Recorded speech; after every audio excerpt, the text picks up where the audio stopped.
आज हम बात करेंगे कनाडा में जो स्टूडेंट्स की इंटरव्यू आ रही है उनकी डिटेल इन्फॉर्मेशन मैं आज आपको दूंगा कि वो किन स्टूडेंट्स की आ रही है इंटरव्यू और स्टूडेंट्स को उसकी कैसे तैयारी करनी चाहिए और कौन कौन से डॉक्यूमेंट्स हैं जो कैरी करने चाहिए और आने वाले टाइम में फ्यूचर में क्या प्रेडिक्शन है कि और कितने स्टूडेंट्स की इंटरव्यू आ सकती है। Bells Overseas, the sound of your future. Hello everyone, मैं कपिल भाटिया बेल्स ओवरसीज से आप अपना स्टडी वीज़ा प्रोसेस 6292062920 पे कॉल करके स्टार्ट कर सकते हैं।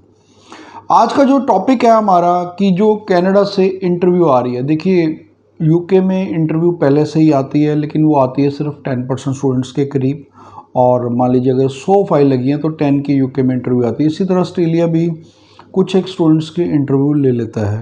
तो कनाडा में लेकिन ऐसा कभी नहीं होता कि स्टूडेंट्स की इंटरव्यू आती है, क्योंकि कोई 1 लाख में से एक स्टूडेंट की कोई इंटरव्यू होती है कि उन्होंने कोई किसी से कुछ उनकी क्वेरी हो, क्वेश्चन हो तो उनको बुलाते हैं।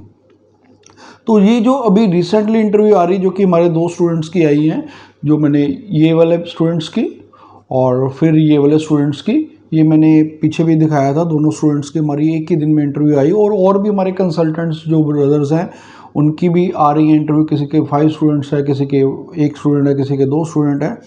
तो ये जो इसका क्राइटेरिया इंटरव्यू का, ये रैंडमली आ रही है, ये नहीं है कि कोई पर्टिकुलरली गैप वाले स्टूडेंट्स की इंटरव्यू आ रही है या पर्टिकुलरली कोई एक इंस्टीट्यूट के बच्चों की आ रही है।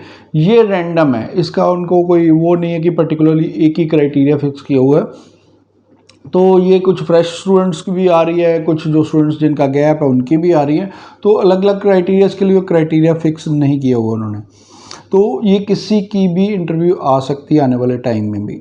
अब एक्सपेक्टेशंस क्या है कि कितने % स्टूडेंट्स की इंटरव्यू आएगी। हो सकता है कि 10% स्टूडेंट्स की टोटल इंटरव्यू आए या 5% स्टूडेंट्स की आए, क्योंकि कनाडा के पास इतना इंफ्रास्ट्रक्चर नहीं है कि वो हर एक स्टूडेंट की इंटरव्यू ले सकें, क्योंकि उनके पास तो ऑलरेडी इतना स्टाफ ही नहीं है कि वो आपकी फाइल्स ही मतलब जल्दी जल्दी वेरीफाई कर सके, क्योंकि उसका रिजल्ट्स देख सके। आपको भी पता कि हालांकि जो टाइम है पहले अप्रॉक्सीमेटली 3 मंथ्स का लग रहा था, लेकिन अब वो 45 डेज़ या 2 मंथ के अंदर ही रिजल्ट्स दे रहे हैं स्टडी वीज़ा का। लेकिन फिर भी उनके पास इतना स्टाफ या इतना इंफ्रास्ट्रक्चर नहीं है कि सारे की इंटरव्यू ले सके। तो इसलिए स्टूडेंट्स को पैनिक होने की ज़्यादा ज़रूरत नहीं है, कुछ एक स्टूडेंट्स को ही इंटरव्यू आनी है। ये भी हो सकता है कि ये फॉर द टाइमिंग हो सकता है इसको वो आगे भी अपना कंटिन्यूस प्रोसेस रखें, ये आने वाले टाइम में पता चलेगा।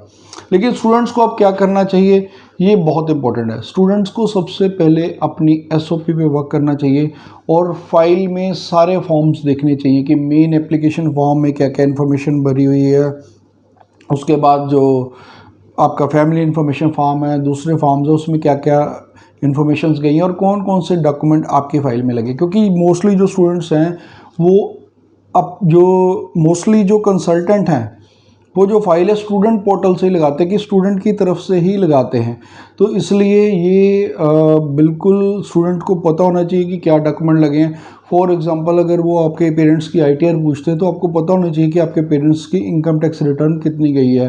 सपोज आपके फादर की 6 लाख गई है या मदर की 4 लाख गई है, तो जो टोटल है वो आपको पता होना चाहिए कि इतने की इनकम टैक्स रिटर्न आपके पेरेंट्स भरते हैं। और साथ में अपने सारे डॉक्यूमेंट आपने कैरी करने हैं, स्पेशली अपना लेटर ऑफ एक्सेप्टेंस, LOA, आपका GAC सर्टिफिकेट, आपकी फ़ी रिसीट, आपका आपके एकेडमिक्स, आपका पासपोर्ट और IELTS का जो TRF है अगर वो भी आपके पास है तो वो भी लेके जाइए। और सबकी कॉपी होनी चाहिए आपके पास, इन ओरिजिनल भी और साथ में एक फ़ोटोकॉपी होनी चाहिए। अगर वो मांगे तो वो उनको आप प्रोवाइड कर सको।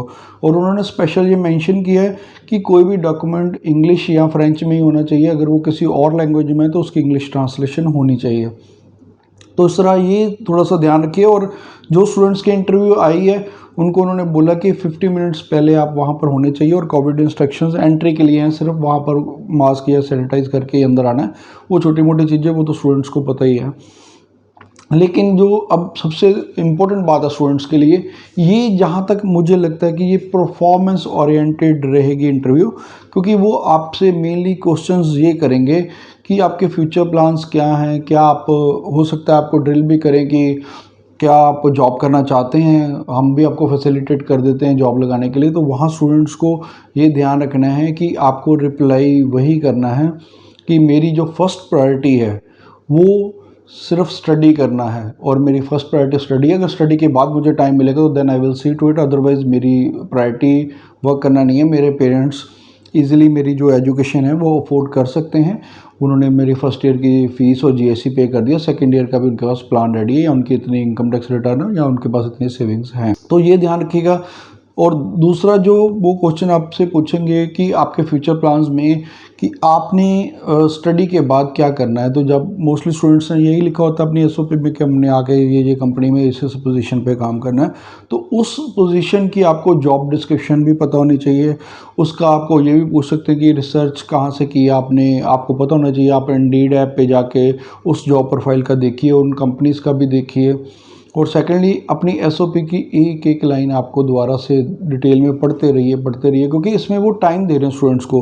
जो हमारे स्टूडेंट्स की भी इंटरव्यू आई है उनको उन्होंने चंडीगढ़ एम्बेसी में बुलाया है, जो कि एलांटे मॉल में, या दिल्ली, एक को दिल्ली एम्बेसी में बुलाया है। तो वहाँ पर इन पर्सन टाइम दिया होता है, तो वहाँ पर बुलाते हैं अपनी चंडीगढ़ या दिल्ली एम्बेसी में। तो उसमें भी टाइम है। जैसे अभी हमारे स्टूडेंट्स का कल आया था तो उनको बुलाया 22 को, दूसरे को 23 को बुलाया हुआ है। तो आपके पास 15-20 दिन का टाइम दिया उन्होंने, इसीलिए दिया है कि आप अपनी तैयारी भी कर सकते हैं। क्योंकि ये इसको आप नेगेटिवली स्टूडेंट्स मत लेके चलिए या पैनिक मत होइए, क्योंकि अगर उन्होंने रिफ्यूज़ ही करना होता तो वो स्टेट भी आपको रिफ्यूज़ कर सकते थे। अगर आपको इंटरव्यू के लिए बुलाया है तो कहीं ना कहीं उनके मन में कुछ डाउट्स हैं, वो सिर्फ आपसे क्लैरिफाई करना चाहते हैं। अगर आप एक जेन्युइन और बोनाफाइड स्टूडेंट्स हैं तो आप ज़रूर, आपको भी वीज़ा मिलेगा। पैनिक नहीं होना, सिर्फ अपनी तैयारी करनी है। ये जो 15-20 दिन मिले हैं इसमें भी मैं ये कहता हूँ कि अपनी स्पोकन इंग्लिश की क्लासेस दोबारा से करते रहिए, अपनी इंटरव्यू की बार बार प्रेपरेशन करते रहिए। हाँ, ये ज़रूर है कि पैनिक नहीं होना, कूल रहना है और कॉन्फिडेंस से जाना है। कोई दिक्कत नहीं है। आप जिनके डॉक्यूमेंट स्टूडेंट्स के सब ओरिजिनल लगे हुए हैं तो उनको कोई भी चिंता करने की ज़रूरत नहीं है। कनाडा एम्बेसी हमेशा फ्रेंडली रही है स्टूडेंट्स के साथ।